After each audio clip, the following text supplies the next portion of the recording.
Hello বন্ধুরা, কি বলবো, এখন মেসেঞ্জার থেকে কেউ ফোন করলে কেউ ধরবে না, সাবধান। আমি আগে যেহেতু আমি অনলাইনে জামা কাপড়ের ব্যবসা করি, তাই আমাকে ধরতে হয় মাঝে মধ্যে। হ্যাঁ, কি বলবো, মেসেঞ্জারে যদি দেখি ফটো এসছে, আগে জামা কাপড়ের ছবি আসতো যে এই জিনিসটা আছে, এখন যদি ছবি আসে দেখি বাজে বাজে ছবি। এখন আমার যে দরকারি ইম্পর্টেন্ট জায়গায় আমি আর ট্যাপ করি না, ভুলভাল ট্যাপ করা হয়ে যায়, যেটা ট্যাপ করে দেখি বাজে। এবার যেটা আমার দরকারি আর কি ইম্পর্টেন্ট, যে আমার প্রোডাক্টের আমি লাইভ দেখে পিক পাঠাই জামা কাপড়ে, সেটা ট্যাপ করা হয় না। ভয়ে ভয়ে ভয়ে আমার কাস্টমার নষ্ট হয়ে যাচ্ছে এদের জ্বালায়। আর আমার কাস্টমাররা ফোনও করে অনেকে মেসেঞ্জার থেকে। ফোন করলে ফোন ধরলেই দেখি একটা ছেলের গলা।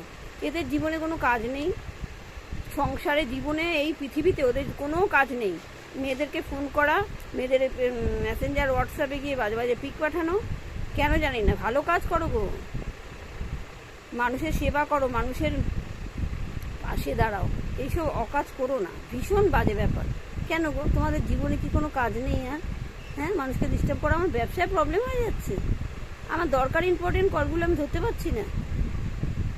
বা পিক পাঠালে ফটো দেখলে হয়তো ট্যাপ করলাম, আমি জানি আমার প্রোডাক্টের ছবি আসবে, এতদিন তো তাই হয়েছে, এখন দেখছি উল্টোপাল্টা ছবি। আর ফ্রেন্ড রিকোয়েস্ট পাঠাবে, যদি অ্যাকসেপ্ট করিনি সঙ্গে সঙ্গে ফোন, সারাদিন ফোন করতে থাকে। কি জ্বালা, ভাবতে ভাব, উফ, কী আর বলবো।